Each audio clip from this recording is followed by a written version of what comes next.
This episode is brought to you by Google Health. Stop chasing someone else's definition of health. What matters is what's healthy for you. Google Health offers a new kind of coach built with Gemini for effortless tracking, sleep insights, and holistic coaching tailored to you. Visit googlestore.com to learn more and start a new relationship with your health. Requires Google account, Google Health app, internet, and Google Health premium subscription. Features subject to change. Availability and results vary. Not intended for medical purposes. Works independently of Gemini apps. Check responses for accuracy.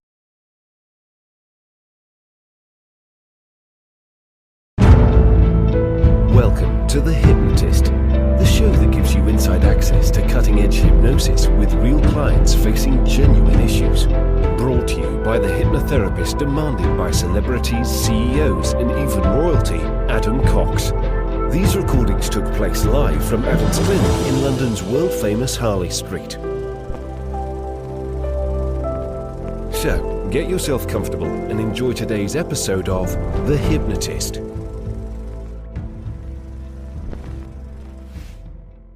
Hi, it's Adam here, and you're about to listen to a sleep hypnosis session that was created for a client that, based on various medical issues that they were facing, they had to be on high alert, also known as hypervigilance. And the problem with hypervigilance is that it's only ever meant to be a temporary survival strategy. Just imagine that you're lost in the woods and there's things that can eat you in the woods. Not a great idea to sleep if that's going on. You want to kind of sleep with one eye open if you're going to sleep at all. And this particular client was living that way. They were on high alert and they weren't sleeping very well at all. If they did sleep, it took them a while to get to sleep.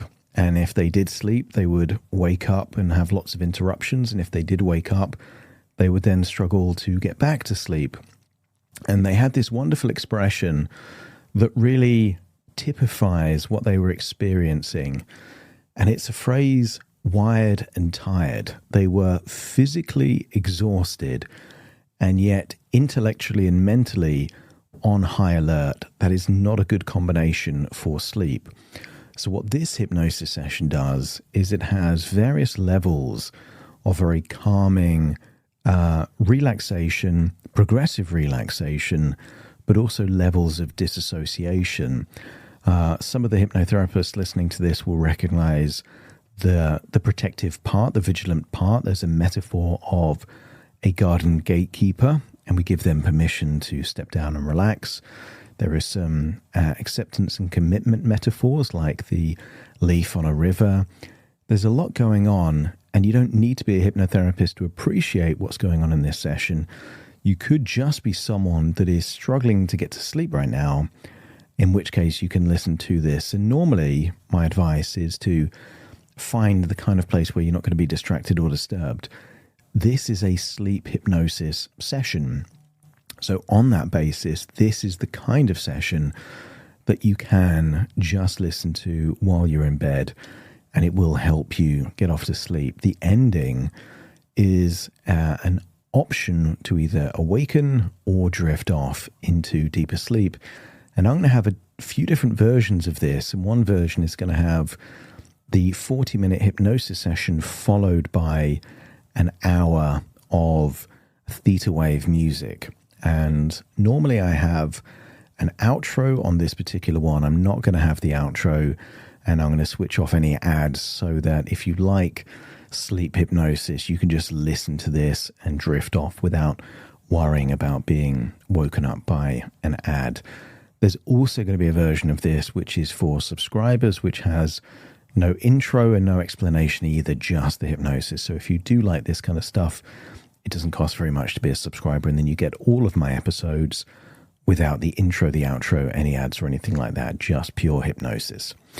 Now, if you like the idea of working with me, I've got some few very special kind of bonus things. If you click the links in the description, you'll see a suitability test, you'll see a discount on consultation calls, you'll see a free course that I've developed, and even a webinar about how hypnosis can help you. So all of that's free resources. But right now, I'm guessing if you're listening to this, it's because you want to get some sleep. So make yourself comfortable, rest and relax, and give yourself permission to drift off and have a wonderful night's sleep.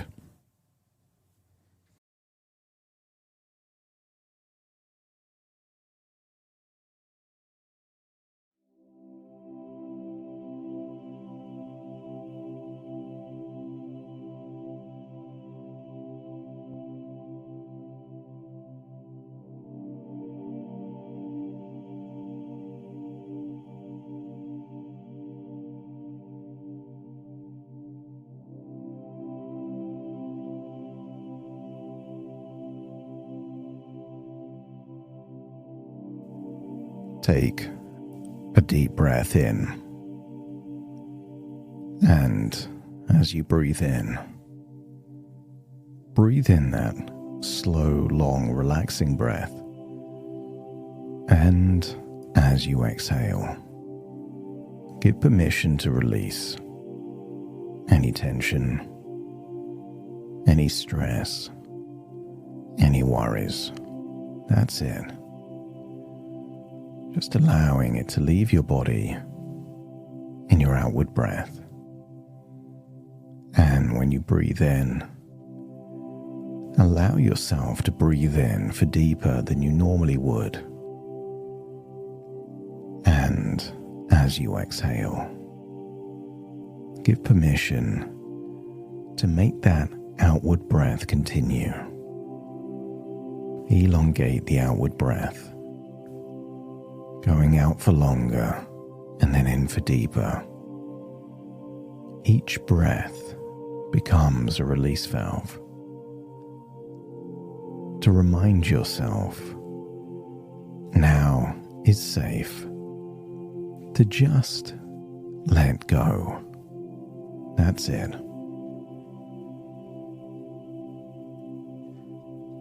I wonder if you can scan your body for any clues of tension, any stress, any sensations. Acknowledge what you acknowledge, but also give yourself permission to notice changes. And the deeper you breathe, the more relaxed you feel. And the more relaxed you feel, the deeper you breathe.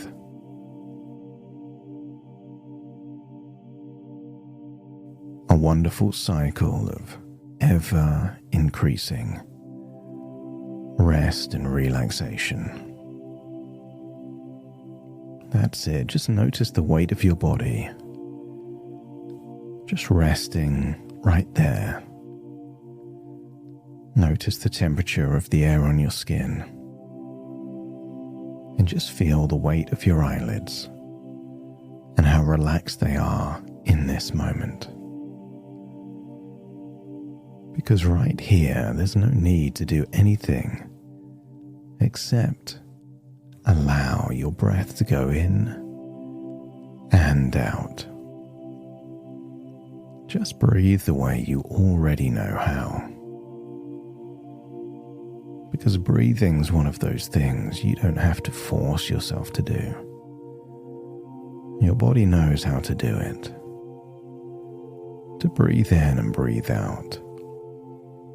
So let this breath be one of those effortless ones. Breathing in and breathing out. And notice as you exhale that the body has a way of just settling and relaxing that doesn't need your permission. It's already doing it.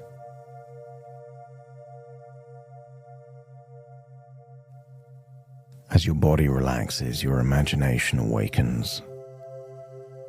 And just imagine what it would feel like to float somewhere in your mind to a place. And maybe you already know the place. An outdoor space. Like an outdoor room. A garden of your own creation. Maybe you can imagine it clearly or just a sense of it.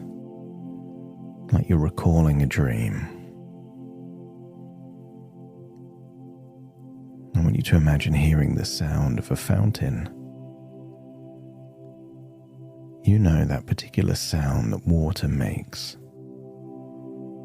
when it collides with either a rock or other water. The trickle, the ripple. Imagine it now. The loop that a fountain unintentionally becomes. Water recycled and yet flowing. And maybe you could imagine different bonsai, those small, careful trees, shaped by focus, attention, a willingness to notice tiny details.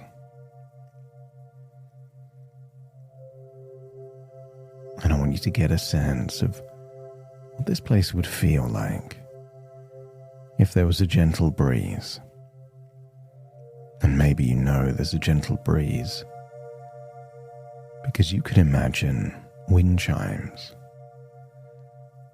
Not the harsh, clunky ones, but the gentle, relaxing sound of chimes.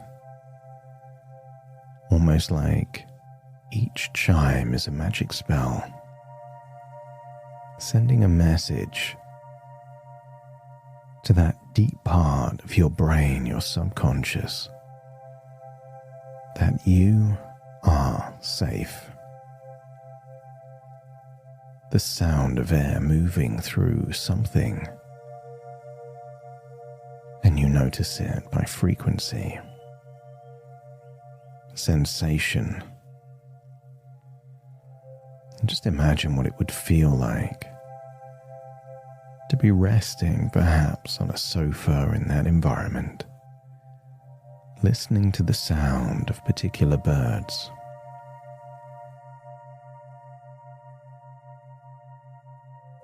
And maybe you could imagine they're singing to each other or having a deep, meaningful conversation.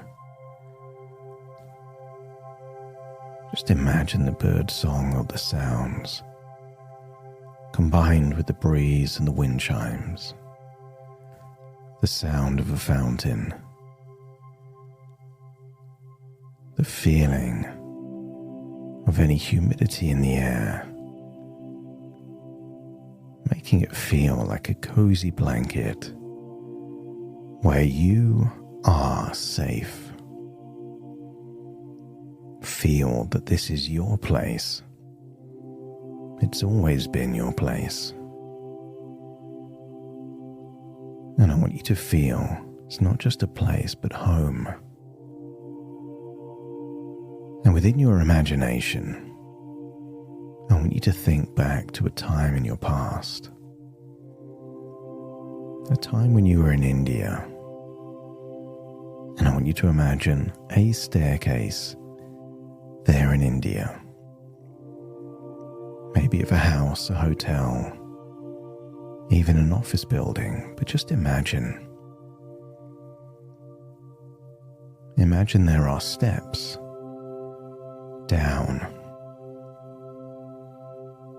but they don't lead to where they should. They take you back to a bed where it was safe to just sleep. But for now, imagine yourself looking down at the staircase. 10 steps. And very soon I will count down from 10 to 1. And each descending number will mean taking one step down that staircase. The staircase is just a metaphor to represent going deeper and deeper down to the depths of that unconscious mind where change becomes natural, effortless, and useful.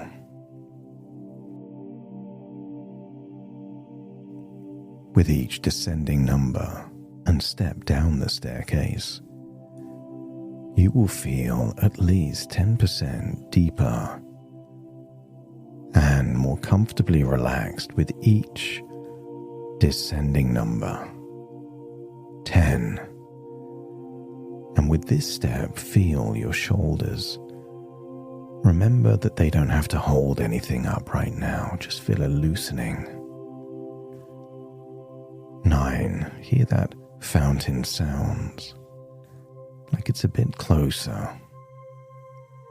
8. Your breath finds its own rhythm, the one it uses when not even you is watching.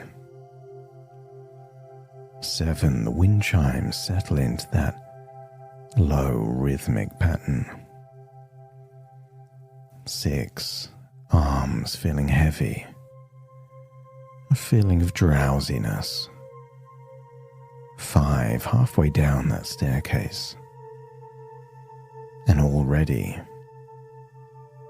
just feel that you're making a transition from a dream within a dream to a place within your imagination even deeper. 4. Another step down, 10% deeper, and you realize that you don't have to arrive anywhere. You are already arriving. 3. Further away from where you were, closer to where you're going, and yet deeper and more comfortably relaxed, as 3 becomes 2 and then 1. And then you're there, seeing a bed from your past, a comfortable bed, a safe place to sleep. And I want you to imagine that this bed is in a memorable place, and you get to decide where. It could be in nature, it could be in your own home, it could be in your future, where sleep, safe, restorative sleep has returned. Allow your imagination to decide where this bed is. Or maybe you place it in a garden, that the outdoor room shifted to a staircase in India and then back down. So there is a bed in a garden. And most gardens have a gate. And for every gate, for as long as it's existed, has had someone who watches that gate. And not because the garden is unsafe, but because gardens are important and precious things get watched and protected. And I want you to notice, if you can, that there is a keeper at your gate, and they've been there a long time, maybe longer than you remember.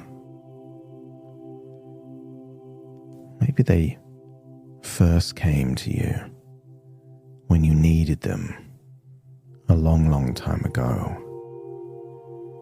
and maybe for decades they weren't needed, and then something happened, and the gatekeeper was recalled. And for years, their job was to stay alert even when the garden was quiet. Because once, a long, long time ago, quiet wasn't always safe. And that protective part within learned that. They learned it so well that they never really stopped checking, even in the seasons when checking wasn't needed so much anymore. And so tonight in this garden, the garden that has that bed there in the middle, you can do something simple. You can walk up to that keeper, the keeper of the gate, however you imagine them, and you can tell them in your own words what's true now. There was a period where the garden wasn't safe, and then it was, and then something happened, and you couldn't be sure that your garden wasn't in danger. So tell them in your own words, is now the garden safe? And not because nothing ever happened, but because this garden, tonight, with you in it, is different from every garden that came before.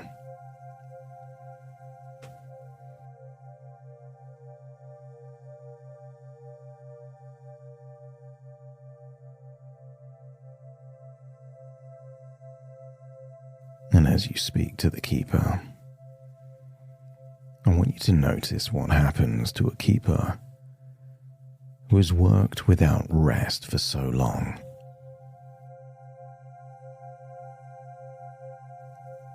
Imagine that. Wired but tired keeper of the gate, physically exhausted and yet feels that they have to stay alert. Watch what happens to their body, their face when they finally hear that the watch can end for the night. Maybe it's relief, or acceptance, or joy. Something in their shoulders just drops. Something in their face softens. And they don't disappear. And you wouldn't want them to, not really. Because a garden with no keeper at all is not the goal. The goal is a keeper who knows the difference between a night that needs watching and a night that just needs sleeping. And what if tonight is the second kind of night? The safe, sleeping kind.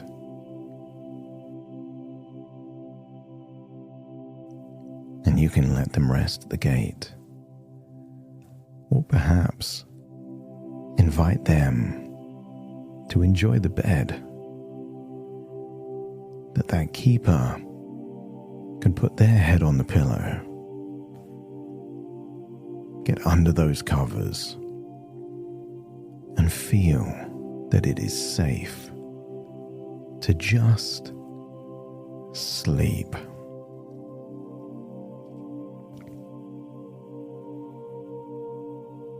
And there's a part of you that already knows how to just sleep, how to fall easily and completely into sleep. It isn't a skill you need to learn.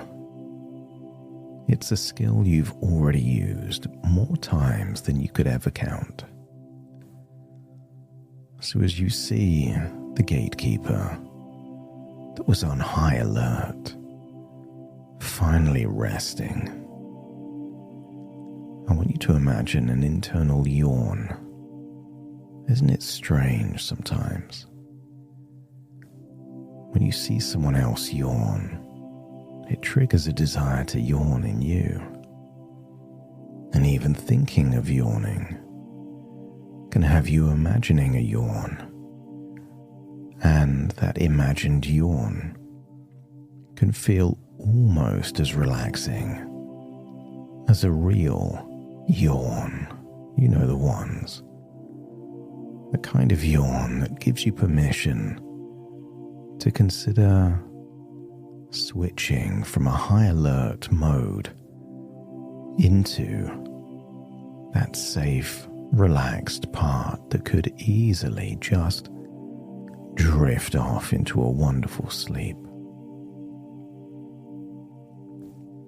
So let your mind drift back, not to any one night in particular, just to the general, easy feeling of those times where you didn't have to think about sleeping.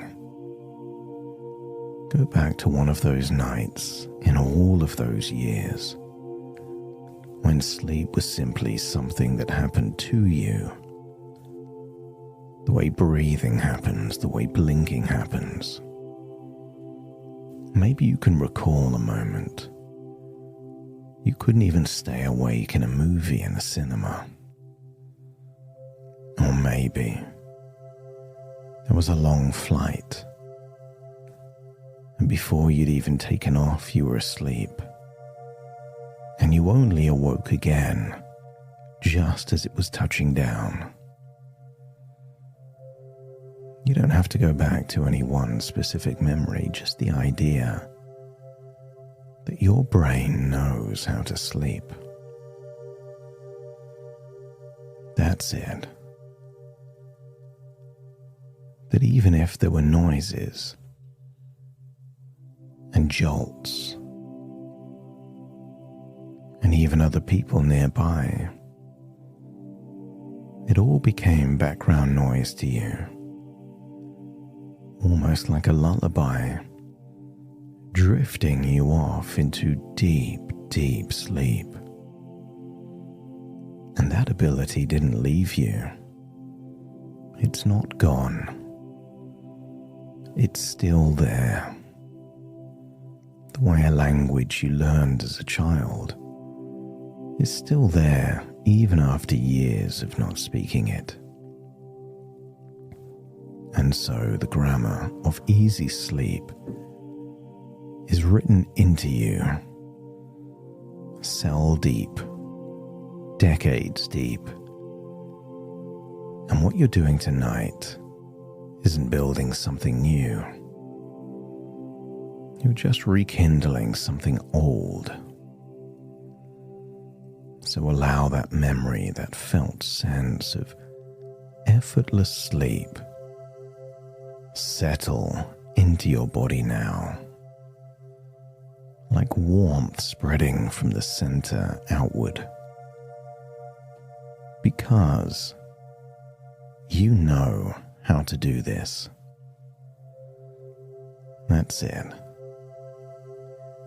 You've always known how to do this. But what if right now you get to remember somatically, experientially? So imagine now that there's water somewhere in this garden. Not the fountain from that garden room,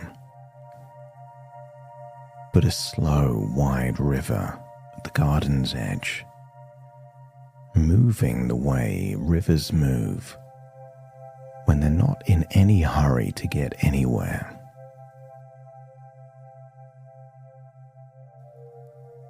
And imagine that you can sit on the bank of that river, comfortable, at ease, and simply watch.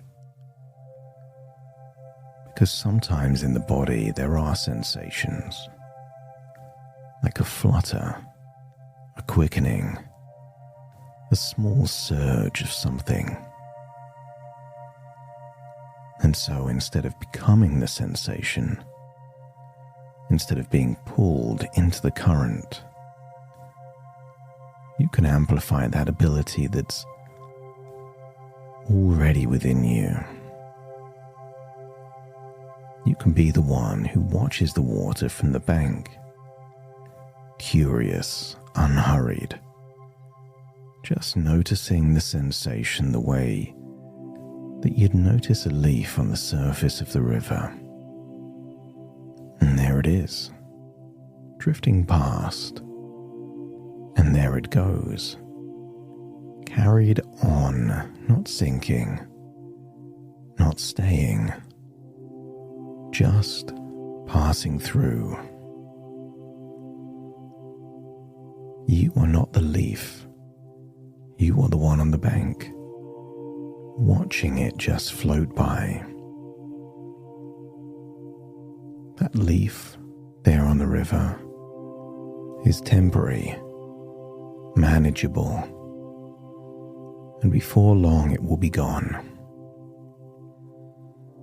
And I want you to think of all the times that, whether it's a pain, a sensation, a feeling, a surge, an alertness, they're all just leaves on the river surface. Temporary, manageable, and before long they're gone. You can watch it, you can let it pass, and you can stay always on the bank, grounded, whole, at a comfortable distance from anything that moves through you. Keep a part of you there on the riverbank, but allow a different part, not to see the gatekeeper in the bed, but to find somewhere in the garden an old bell. The kind of bell that was once used to signal real danger. Back when the garden needed a loud, sudden warning to keep everyone safe. Maybe it looks like an old Navy bell, or a school bell, perhaps even a bell you might find on a reception desk at an elegant hotel. Whatever bell comes to mind is exactly the bell it should be. And that bell did its job well. Back then, it rang exactly when it was built to ring. But a bell like that, if it's never recalibrated, if it's not clear when the bell should be rung, then it can start ringing for smaller and smaller things. A change in the wind, a shift in the light, even the ordinary business of falling asleep can be mistaken for something more. And I want you to imagine adjusting the bell, the way perhaps you would tinker with a bonsai tree. Imagine tinkering with the bell, gently, patiently. Imagine it with intelligence that the bell is learning slowly what actually deserves a loud, sudden ring, and what is simply the safe and ordinary business of a body letting go into rest. Because falling asleep is not falling. It's not an emergency. In fact, falling asleep is one of the safest, most natural things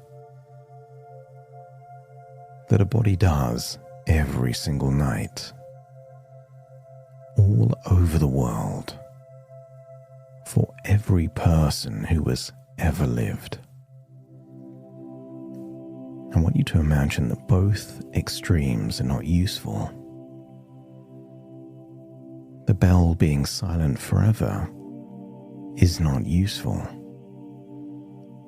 And the bell alerting you, even when there's no danger, is not useful. Finding that range, that zone in the middle. So imagine that the bell knows the difference between danger and rest. And so the bell becomes an instrument you can trust. And little by little, night by night, at whatever pace is right for you,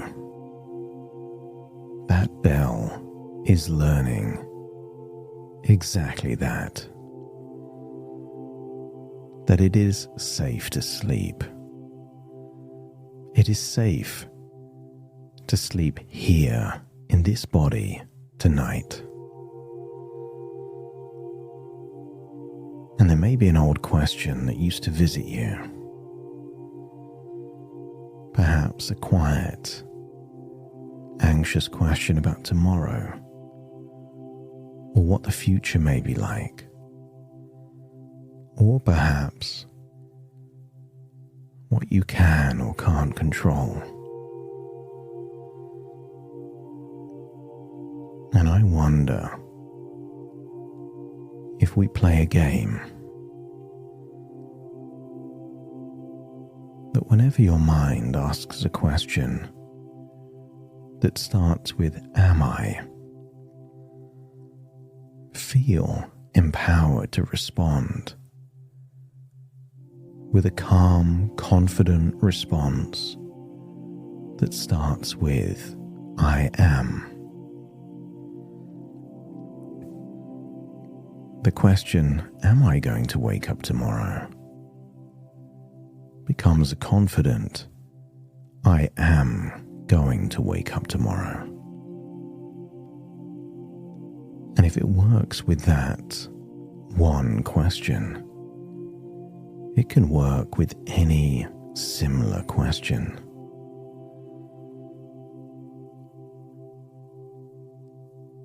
I want you to get a sense that you can treat it like a game of tennis or ping pong.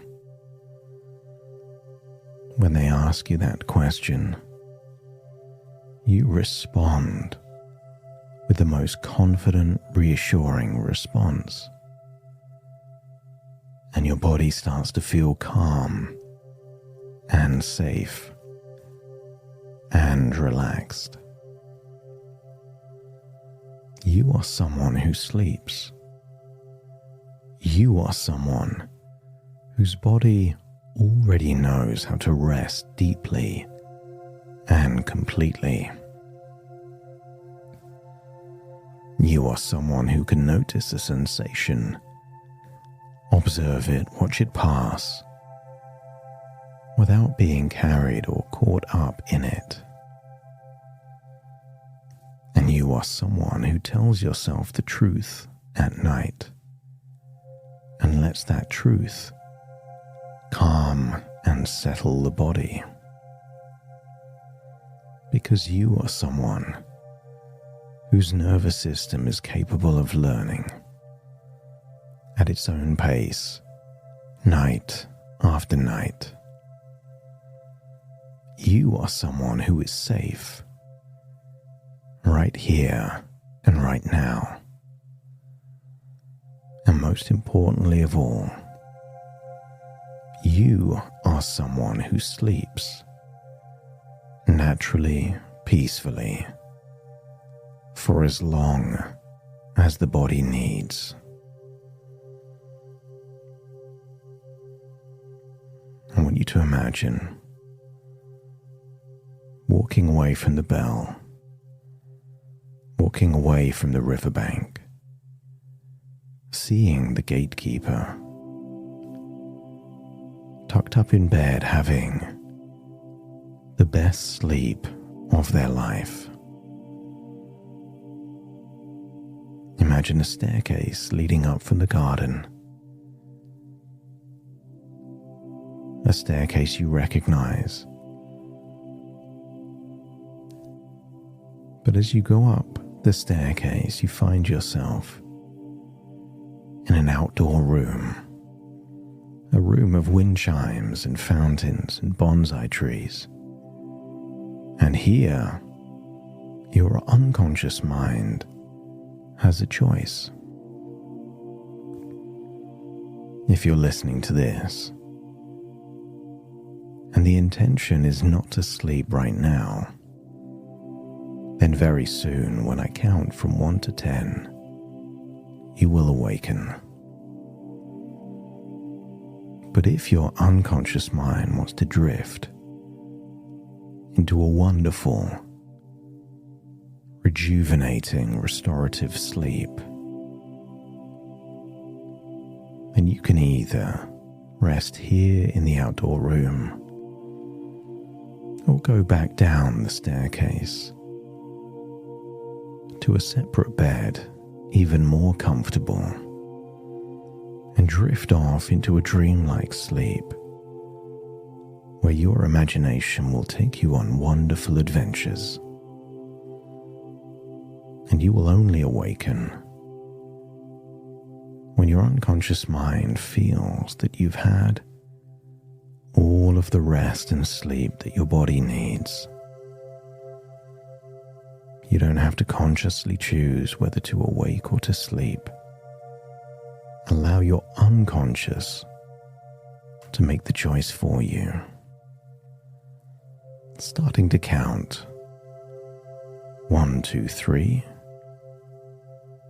4, 5, 6, 7, 8, 9, and 10.